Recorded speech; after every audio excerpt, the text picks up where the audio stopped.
Bueno, pues buenos días a todos. Yo agradezco infinitamente la invitación muy atenta que ha tenido la red de unidades de información de Oaxaca, especialmente en la persona del maestro Omar López, con quien tuve el gusto de estar en marzo, si no me equivoco. Traje a mis alumnos justamente de la materia de codicología para que conocieran la espléndida biblioteca que está bajo su coordinación, así como la Biblioteca Francisco de Burgoa.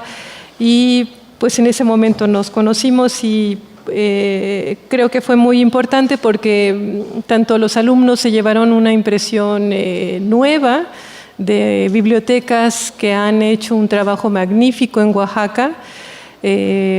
Aquí encontramos muchísima identidad, cosa que en otros estados o en la propia Ciudad de México no hay. Aquí en Oaxaca hay esa red de información que creo que ustedes están logrando construir. Y unos meses después el maestro López me extendió la invitación de hablar de lo que son las colecciones especiales y escuché con mucha atención la presentación que hizo la compañera hace un momento, en el sentido de que se piensa de manera tal vez un poco amplia o general de que las colecciones especiales son aquellos libros raros, antiguos, mágicos y misteriosos, pero en realidad son más allá de esos libros que sí son los que mencionó ella, pero hay más materiales que están y recursos que están considerados como colecciones especiales. Entonces, yo he preparado un texto para ustedes en el que intento hacer un esbozo, una presentación de lo que son las colecciones especiales. Sé que aquí hay especialistas que están trabajando directamente con esta situación, con esta materia. Entonces, me dará mucho gusto al final de mi lectura discutir con ustedes a qué podemos llegar, qué podemos hacer con estos materiales que abundan en nuestras bibliotecas o que son rarezas. Bien, voy a empezar a dar lectura y algunas cosas las iré explicando. La siguiente, por favor. La historia del libro y las bibliotecas se remonta a varios miles de años y está estrechamente vinculada a la invención de la escritura, que tiene en Mesopotamia varios de los registros más antiguos que se conocen hasta ahora. Si se considerara el tiempo histórico en relación con el tiempo en que apareció la vida en el planeta que habitamos, y si esto se equiparara con uno de nuestros días, el último minuto antes de la medianoche correspondería a la invención de la escritura.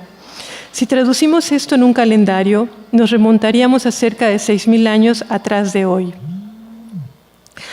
En torno al cuarto milenio antes de Cristo, comenzaron a elaborarse y se conservan inscripciones cerámicas en las que se registró primero información contable y paulatinamente se fueron desarrollando temas legales, históricos, geográficos, filológicos o literarios, como la epopeya de Gilgamesh, uno de los mitos sumerios más antiguos de la humanidad, o el Enuma Elish, poema babilónico del origen del mundo.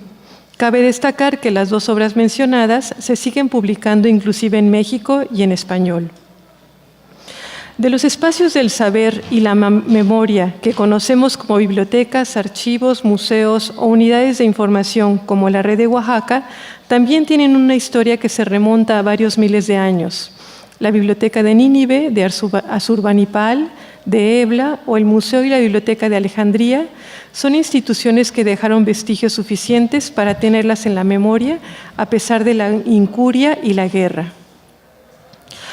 Las colecciones especiales se presentan en soportes que van más allá del papel. Recordemos que en el origen de la escritura surgieron libros en forma de tablillas de arcilla que contenían el texto y, al final, señalaban el título, el autor, el que cosía la arcilla y a quien pertenecía. En Egipto se utilizó la planta del papiro, pero su condición general no permite conservar evidencias de larga permanencia, aunque no se olvide, debe recordarse el testimonio del Libro de los Muertos, que significó parte del ajuar de los difuntos para viajar al otro mundo. Me detengo en Egipto porque se trata de un caso notable para las colecciones especiales.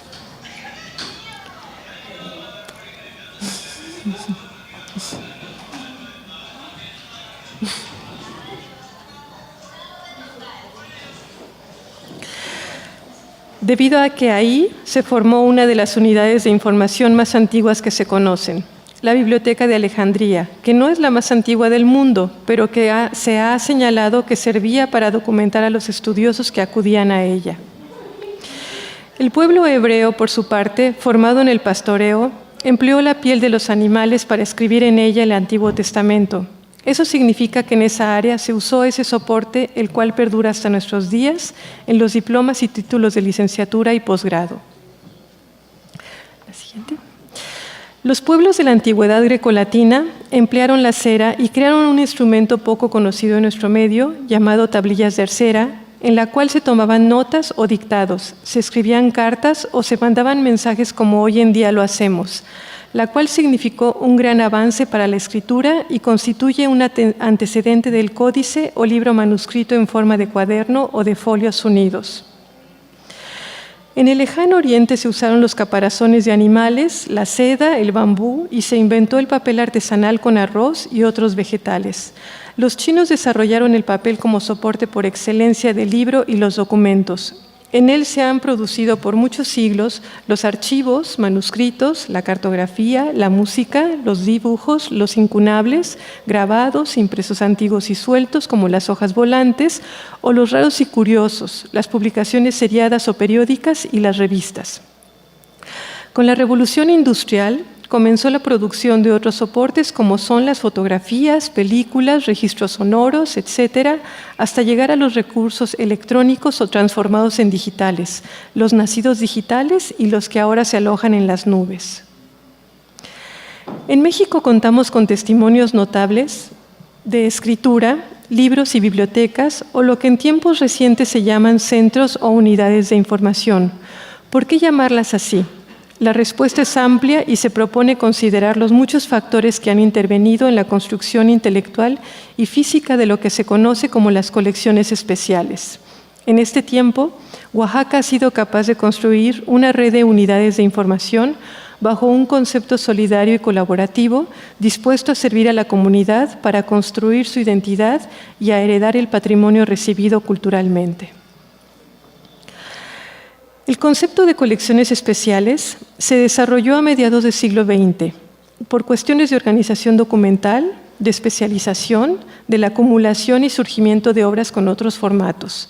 Cabe destacar que el término se acuñó en la cultura angloamericana para referirse primero a materiales no libros, o en inglés no books materials, es decir, aquellas obras publicadas pero no originadas en la imprenta tipográfica o industrial, con la excepción de los incunables, y rápidamente se agregaron otros ejemplares antiguos, modernos y contemporáneos con diversos formatos, producidos a mano o por máquina, llamados algunos en inglés artifactuals o artefactos que se caracterizan por ser únicos o raros y por tener un notable valor cultural, documental o monetario, entre otras características. A ese grupo se suman materiales no libros de gran producción y circulación, como son los mapas, videos, audios, casetes, películas, micropelículas, recursos electrónicos como los antiguos floppies, los discos compactos, los DVD, etc., los cuales han dado origen a bibliotecas especializadas en esos materiales, como son las mapotecas, fonotecas, cinetecas y recientemente los repositorios digitales. Una modalidad más de las colecciones especiales es la que constituyen los conjuntos formados o asociados a una entidad o personaje importante para la cultura o sociedad que así lo reconoce y que pueden ser archivos o bibliotecas institucionales o personales de carácter público, privado o particular, como es el caso de la Biblioteca de Investigación Juan de Córdoba, el Archivo Musical de la Catedral de la Antigua Antequera o la colección bibliográfica del Museo del Textil de Oaxaca. En cierta medida, las instituciones y las personas determinan lo que es una colección especial, por lo que se trata de una definición que se adapta o cambia en cada caso o situación. Por ejemplo, lo que para unos es abundancia, para otros es rareza, como es el caso de los incunables, que en una biblioteca alemana como la Estatal de Baviera puede haber miles de volúmenes, mientras que en Oaxaca habría una docena de ejemplares en la Biblioteca Francisco de Burgoa.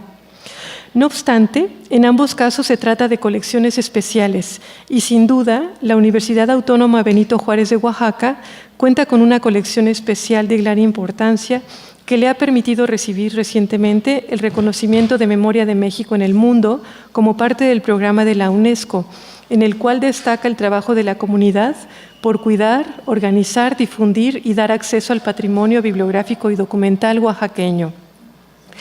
Esto significa que la biblioteca y su colección especial sirven a su comunidad para darle más identidad y unidad. La situación cambia si nos referimos a un ejemplar publicado por enésima vez, como es el caso de Pedro Páramo, de Juan Rulfo, que cumplirá sus primeros 60 años en 2019.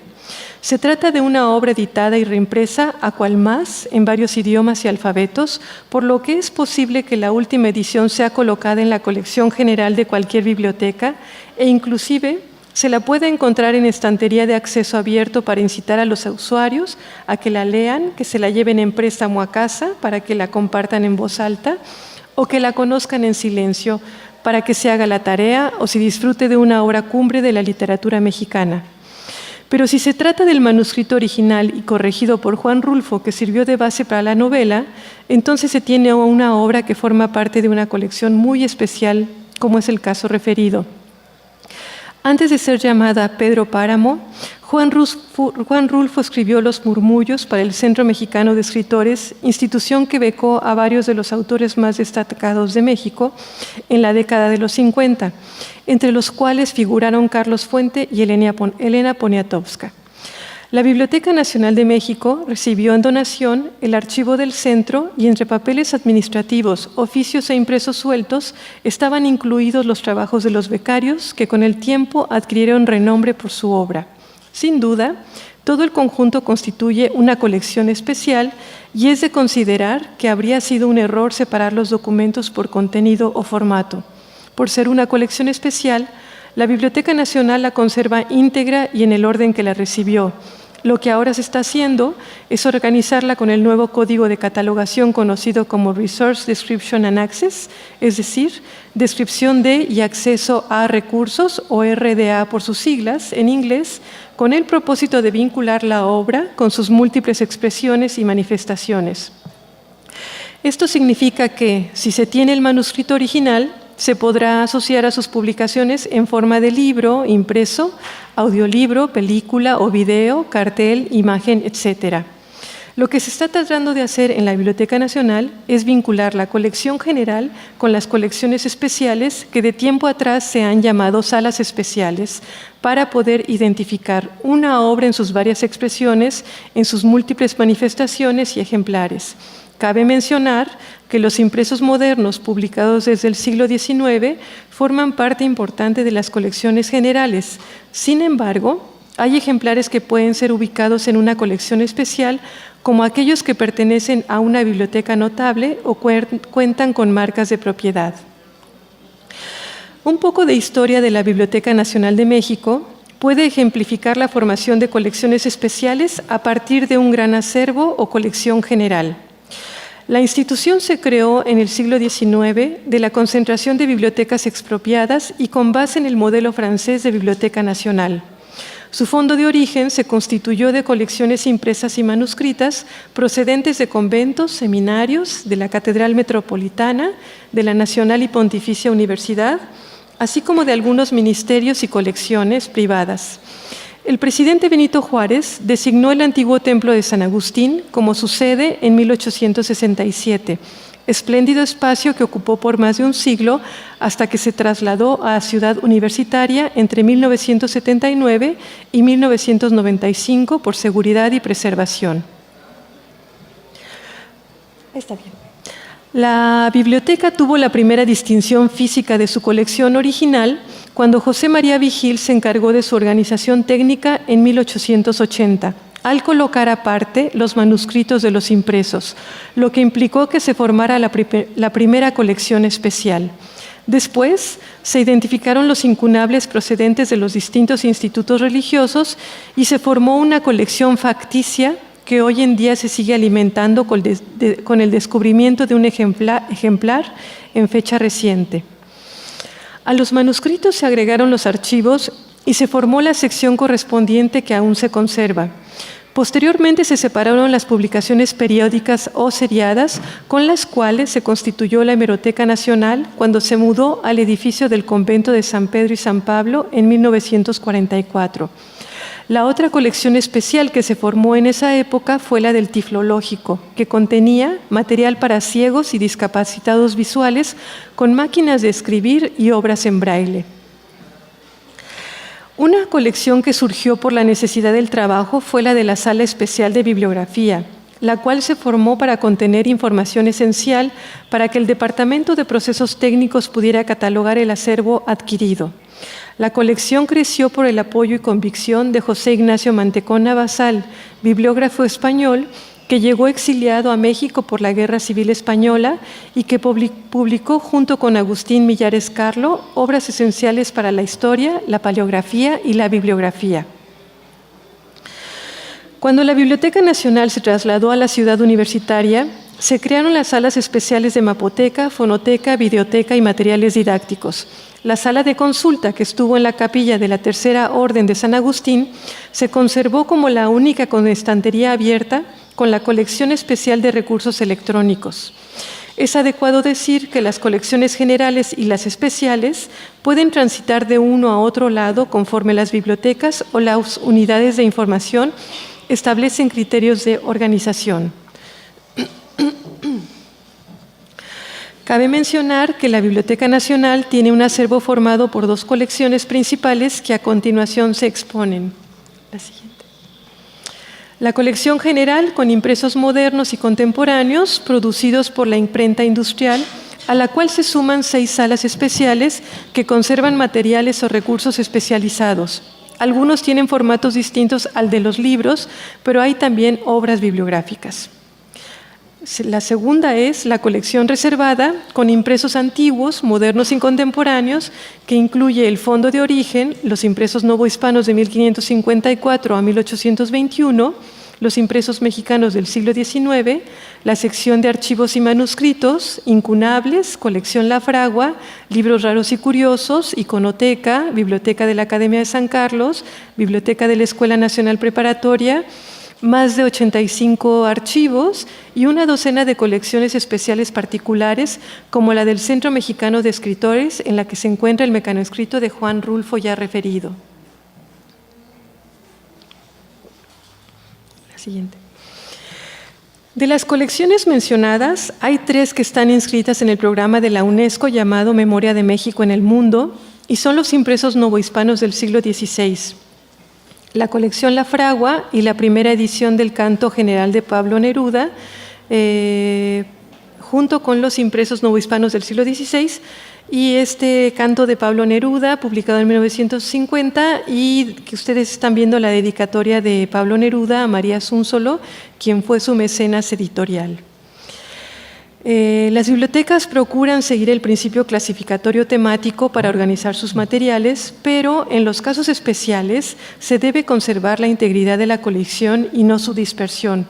Eso significa que hay materiales que por su contenido se pueden ubicar en el ámbito de las colecciones generales, pero por su procedencia, pertenencia o materialidad cobran un valor documental notable, de tal suerte que pueden pasar a formar parte de las colecciones especiales.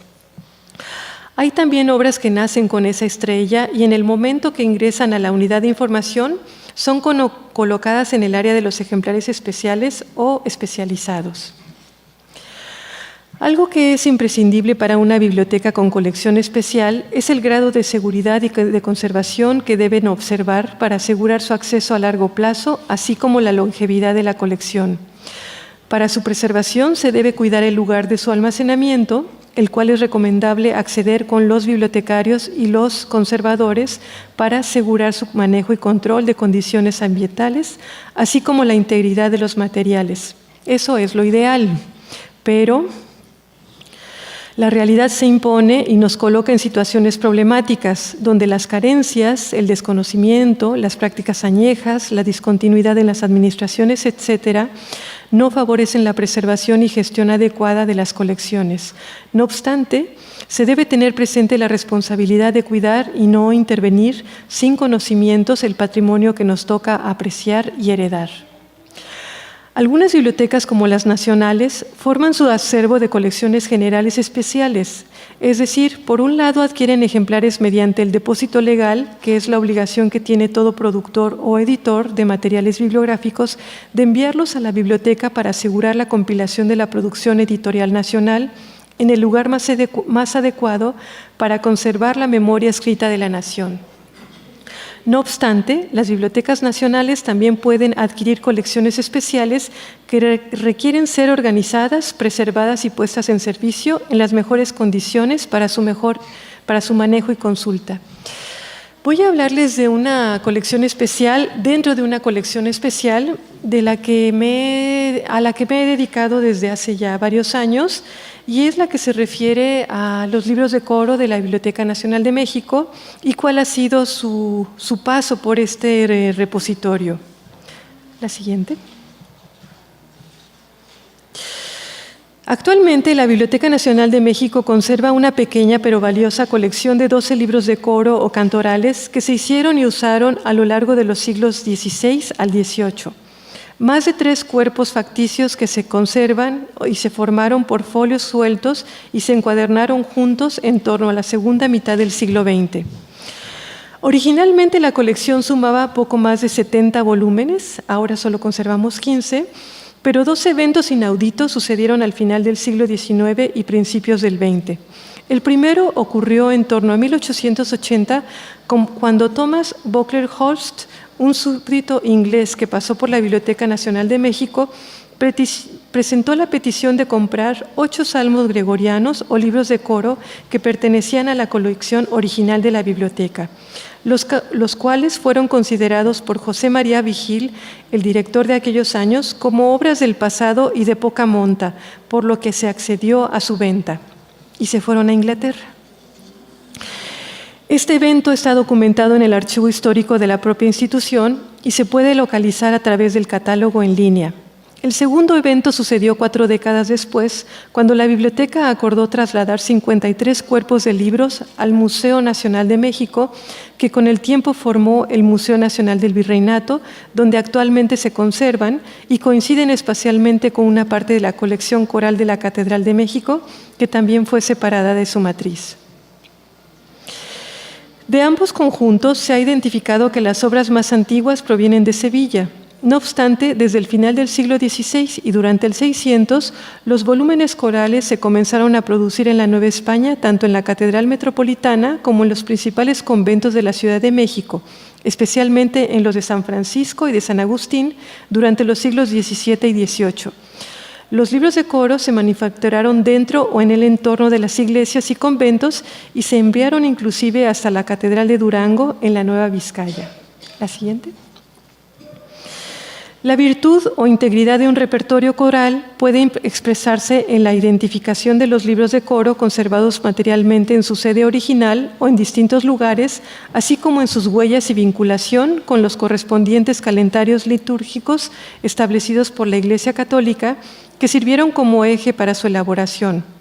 La reconstrucción de lo que se tiene y lo que debía de haber sirve para saber qué y cuánto de lo que mandató la Iglesia se cumplía o era posible cumplir, y en última instancia, qué debía de tener una sede catedral o un convento para realizar cabalmente su función litúrgica. Esa tarea puede significar la recuperación de un tejido que históricamente fue deshecho, pero que es posible reintegrar virtualmente.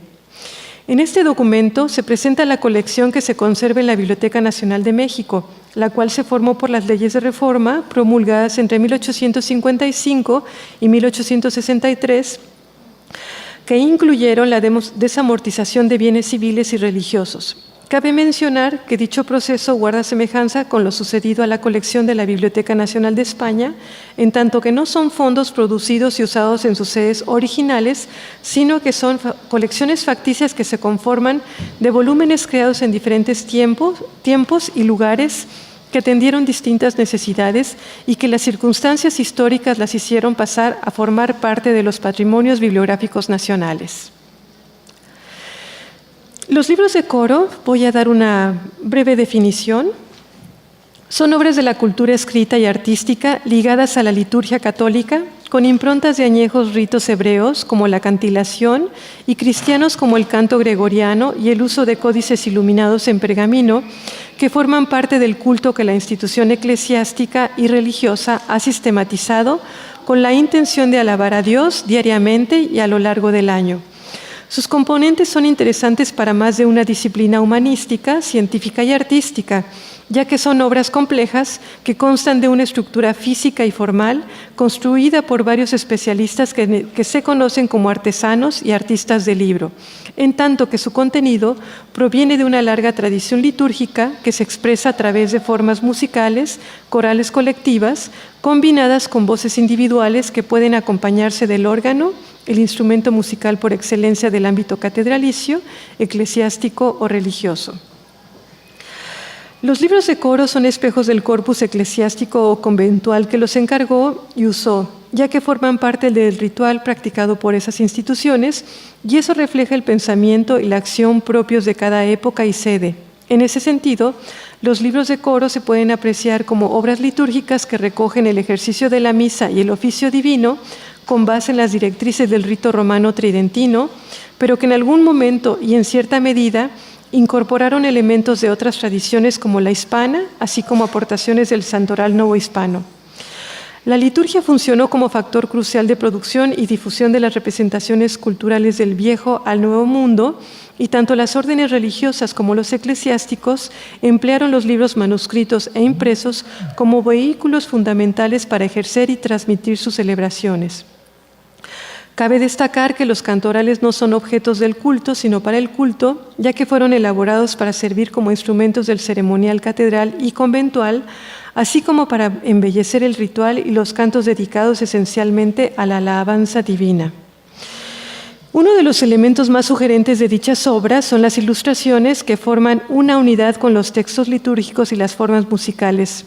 Pueden estar pintadas o grabadas, y los trabajos más notables se conocen como iluminaciones o miniaturas que se definen como las pinturas asociadas al texto litúrgico y coral que acompañan, por lo que su papel no es solo decorativo, sino que es parte de la estructura ritual de los libros de coro. La forma plástica de las ilustraciones, su belleza y cualidades estéticas son esenciales para apreciar y valorar cada libro de coro. No obstante, la función y el diseño de las iluminaciones o ilustraciones están pensados originalmente para conducir a los cantores o coristas e instrumentos de sus entradas, turnos, silencios, pausas o finales. En esencia, el papel de las iluminaciones es favorecer la organización e interpretación musical del texto litúrgico. Y me detengo aquí porque en Xoyaltepec descubrieron un graduale. Este es el gradual dominical de la Biblioteca Nacional de México. Se rezaba todos los domingos, y es una impresión de Antonio de Espinosa, encargada por Pedro de Ocharte. Y lo que entiendo es que la de Xoyaltepec es un gradual de santos, es un santoral. Entonces, son los santorales y el dominical. Entonces, bueno, es un descubrimiento extraordinario porque esto viene a enriquecer justamente este acervo no grande de libros de coro impresos, y junto con el de la Biblioteca Nacional, pues ya suma un poco más del patrimonio de la imprenta novohispana del siglo XVI. La siguiente, por favor. La mayoría de los repositorios mexicanos con cantorales no cuenta con instrumentos de consulta que permitan su conocimiento y estudio. No obstante, ha habido valiosas aportaciones de la musicología, la bibliotecología, codicología, conservación, historia del arte, filología y liturgia, que permiten percibir un panorama alentador porque se ha avanzado en la manera de afrontar un artefacto de estudio complejo y multifacético. Este argumento se basa en la enriquecedora experiencia que han aportado los trabajos de organización y descripción comprendido por varios estudiosos. Por ejemplo, 3 instituciones que han promovido esa tarea son la Biblioteca Nacional de México, la Iglesia Catedral Metropolitana de México y el Museo Nacional del Virreinato. Recintos en los que se conservan cerca de 230 libros de coro manuscritos e impresos entre los siglos XVI al XIX. Con la suma ahora de los oaxaqueños. Los cantorales novohispanos son piezas que testimonian la presencia de la Iglesia americana en el concierto postridentino, ya que la incorporación de celebraciones e iconografías como la de Nuestra Señora de Guadalupe, la de Santa Rosa de Lima o San Felipe de Jesús en estas obras aporta elementos importantes a la liturgia católica desde el Virreinato de la Nueva España durante la segunda mitad del siglo XVIII. La siguiente. De los cantorales de la Biblioteca Nacional de México, quien inició su estudio en 1975 fue Jesús Simov Cabrera, quien describió la colección bajo una perspectiva bibliográfica. En ese breve universo no hay libros de canto polifónico y hasta ahora solo se han identificado libros de canto llano, principalmente conventuales. A partir del año 2000 comencé a estudiarlos como objetos codicológicos y artefactos culturales complejos, compuestos por un interesante repertorio litúrgico musical que se acompaña de elementos formales y artísticos que requieren ser abordados con una visión multidisciplinaria. En esa fase de reconocimiento se digitalizó la colección, ya que se fotografiaron todas las encuadernaciones, folios e iluminaciones y se produjeron poco más de 2.000 imágenes de 12 cantorales. Esto facilitó la comparación e identificación de las distintas celebraciones ahí contenidas, las cuales se conocen como misas o graduales y oficios o antifonarios, además que de ambos ramos se forma otra división que corresponde a varia o miscelánea. Cabe aclarar que existen además 3 volúmenes formados por folios que estaban sueltos y que se decidió encuadernar en torno a 1970, pero que no constituyen obras completas. Esos cuerpos son objeto de un estudio especial debido a que forman un rompecabezas, ya que se trata de una intervención o encuadernación de folios sin vinculación. Los graduales de la Biblioteca Nacional de México suman 4 volúmenes manuscritos que se confeccionaron sobre pergamino. Los oficios están en 3 cuerpos de libros y son representativos del arte de la producción de cantorales de la Nueva España, tanto del principio del siglo XVII como a lo largo del XVIII. A diferencia de las misas, en ellos encontramos más información en los primeros folios y colofones, acerca de los comitentes, copistas e iluminadores, así como de las fechas de su creación. Esto es importante considerando que son pocos los que incluyen un título, mención del mecenas o del que ordena su confección, del calígrafo o copista, del iluminador, del lugar en el que se hizo o en el que se usaría, así como la fecha de su terminación. Esos datos que son comunes y obligatorios para los libros impresos no lo son para los manuscritos, aunque en el siglo XVIII es usual encontrar que los manuscritos copien a los impresos. En relación con la división de varia o miscelánea, la biblioteca cuenta con 5 volúmenes que combinan misas y oficios, de los cuales pocos son unitarios, esto es, que fueron hechos con una intención y factura originales. En tanto que no tienen hojas o celebraciones insertas.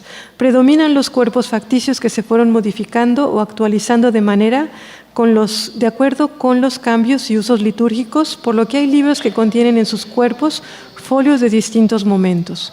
En cuanto a la clasificación cronológica de la colección, esta no resultó fácil de establecer debido a que la mayoría de los volúmenes no tienen fechas inscritas, por lo que se ofrecen márgenes amplios de datación.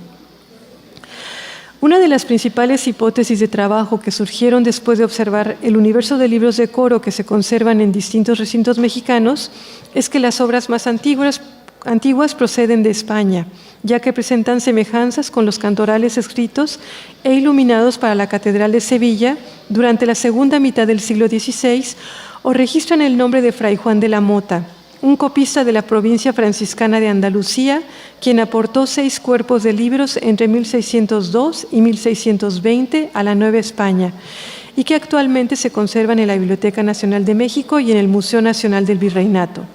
Pocos libros hay del siglo XVII, pero se cuenta con uno de los colofones más ricos del principio de ese siglo, hecho en la provincia del Santo Evangelio de México en 1603 por el fraile franciscano Gaspar Riquelme. Sobre la copia de oficios divinos es importante señalar que predominan los elaborados en la Nueva España durante el siglo XVIII y en ellos se encontrará la presencia de una tradición europea insertada y reelaborada en el virreinato. Cabe apuntar que los libros de coro novohispanos son piezas en las que se cultivan formas arcaicas como el texto, la escritura y la notación musical, pero que combinan motivos, temas y formas plásticas contemporáneas de la época de su elaboración. Esto significa que la dificultad de datar un cantoral sin fecha inscrita se puede intentar resolver al identificar sus elementos plásticos más que los textuales, musicales o caligráficos. Por ejemplo, en el 700 se observa la presencia de la antigua notación musical cuadrada propia del canto llano, los textos litúrgicos canónicos y la escritura gótica rotunda, acompañada de figuras e iluminaciones barrocas y rococó que florecieron a lo largo del siglo XVIII y que pueden funcionar como claves. La catalogación y digitalización de las iluminaciones y caligrafía de los libros de coro de la Biblioteca Nacional facilitaron la identificación de tradiciones artísticas, así como de artesanos, artistas y promotores del libro que participaron en su confección. En ellos se reconocieron algunos trazos y motivos empleados en tres estilos o expresiones de la práctica artística y del gusto estético que permeó los siglos XVII al XVIII. Se trata del manierismo, del barroco y del rococó.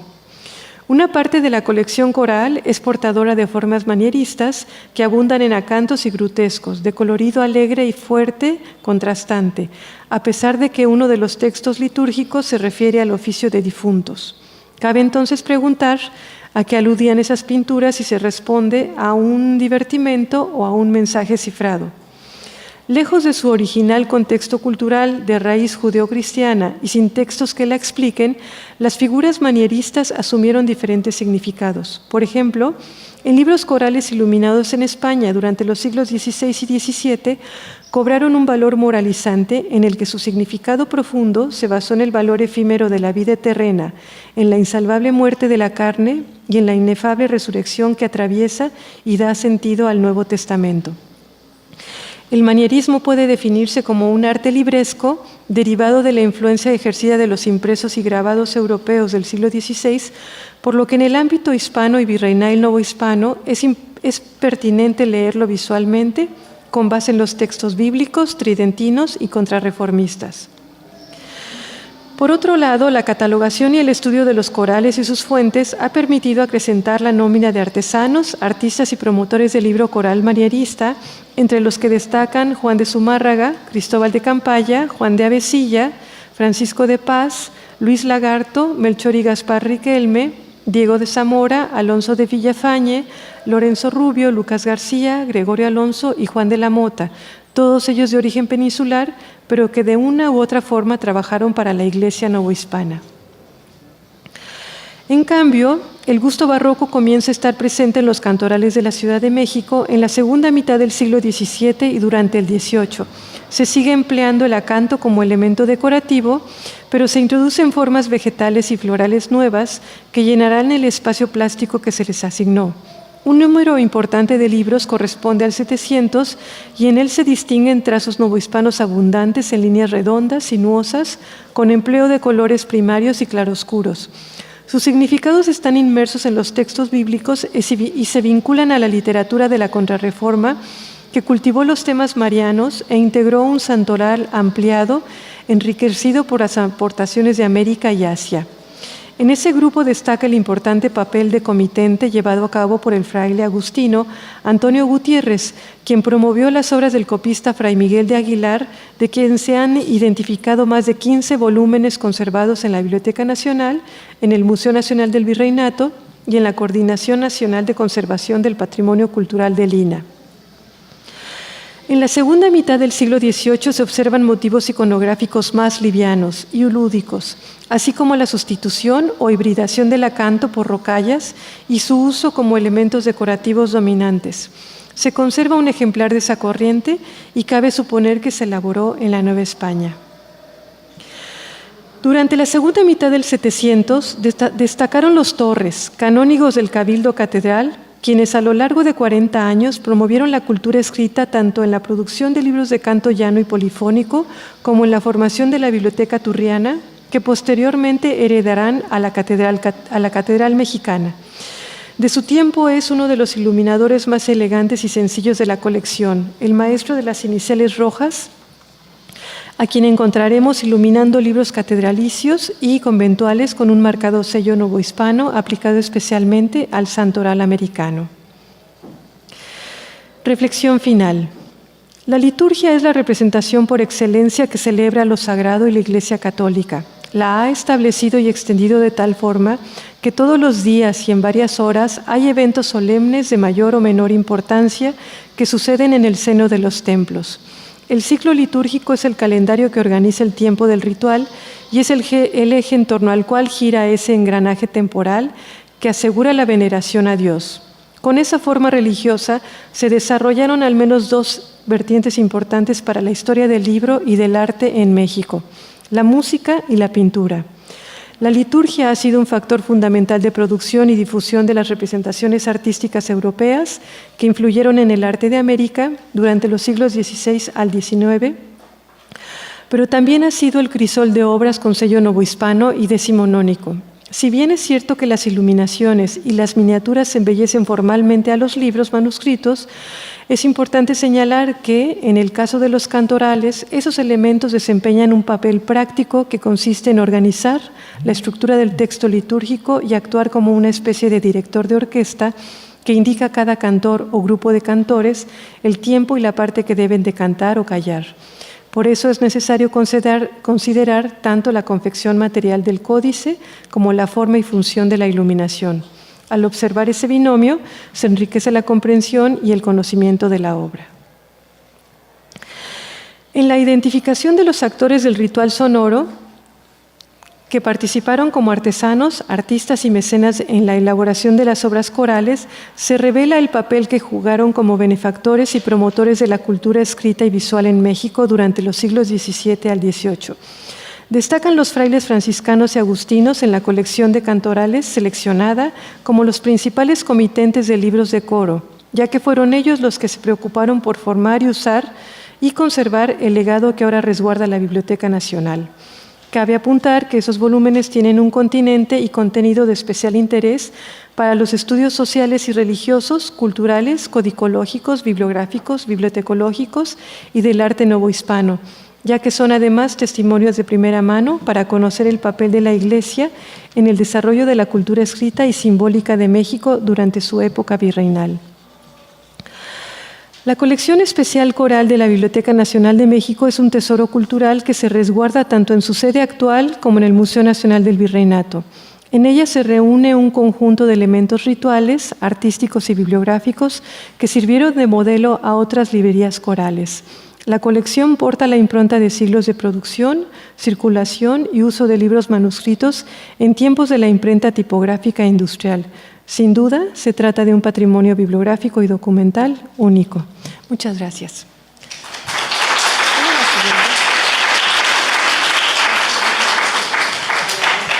Voy a poner la siguiente. Bueno, he hecho un recorrido por lo que es una definición muy general de lo que son las colecciones especiales, una breve historia de la Biblioteca Nacional y de cómo su acervo se formó con una colección general y con varias colecciones especiales. E inclusive se llegó en un momento a llamar salas especiales, cuando en realidad son colecciones especiales, pero así se les llamó. A partir de 1970, en los 70 se empezaron a llamar salas especiales. Y se formaron colecciones especiales dentro de una gran colección especial que es el Fondo Reservado. Entonces, y finalmente, dentro de una colección especial hay otra colección especial que es la de libros de coro, a la colección a la que yo me he dedicado durante varios años. Entonces, he intentado llevarlos por un recorrido largo de formación, de historia de las bibliotecas y de los libros, y yo espero que con esta idea que les he tratado de transmitir, pues tengan un elemento para discusión a partir de este momento y a lo largo de este foro. Muchas gracias.